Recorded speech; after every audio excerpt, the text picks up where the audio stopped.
Legenda Hantuen, cerita rakyat Kalimantan Tengah tentang manusia yang menikah dengan jelmaan landang. Indonesia mempunyai beragam suku dan budaya. Bukan itu saja, setiap provinsi yang ada di Indonesia juga mempunyai cerita rakyat. Salah satunya dari Kalimantan Tengah, yakni Hantuen.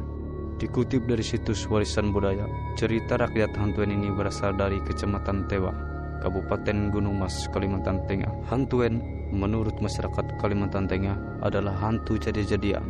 Cerita ini menceritakan tentang pernikahan yang terjadi antara seorang gadis yang cantik jelita bernama Tapi dengan Antang Taung, seorang pemuda yang sebenarnya merupakan jelmaan dari binatang landang. Masyarakat Kalimantan Tengah mempercayai orang yang mempunyai darah Hantuen akan memiliki kemampuan gaib dapat mengubah diri menjadi hantu jadi-jadian yang disebut Hantuen. Pada siang hari, Hantuen menjadi manusia seperti biasa.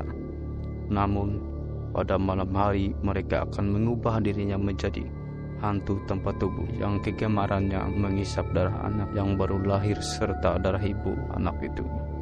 Namun, apa yang dilakukan itu luar keinginan mereka. Menurut kepercayaan masyarakat setempat, orang Hantuen yang asli sudah tidak ada.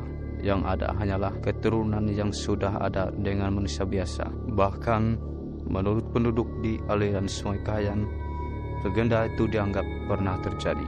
Untuk memperkuat kebenaran legenda itu, mereka dapat menunjukkan jalan yang dibuat oleh pemuda jelmaan dari binatang angkes itu.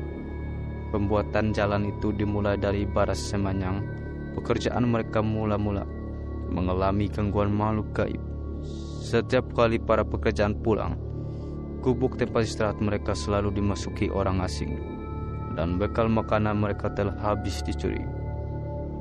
Hingga suatu hari, mereka menemukan akal.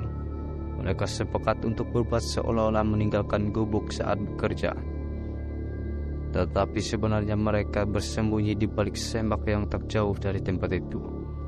Dari tempat persembunyiannya, tiba-tiba mereka melihat seekor binatang angkes sejenis landang menaiki tangga gubuk. Setiap masuk ke dalam gubuk, binatang itu menggoyah-goyahkan tubuhnya dan secara ajaib berubah menjadi seorang pemuda yang tampan. Melihat hal itu, para pekerja langsung meringkusnya. Pemuda jadi-jadian itu ditangkap. Saat ditangkap, ia minta ampun agar dilepaskan dan berjanji akan membantu para pekerja membuat jalan. Akhirnya, permintaan itu diluluskan oleh mereka. Pemuda jelmaan binatang angkes itu dapat menyelesaikan pembuatan jalan yang cukup panjang tersebut hanya dalam waktu 3 hari saja.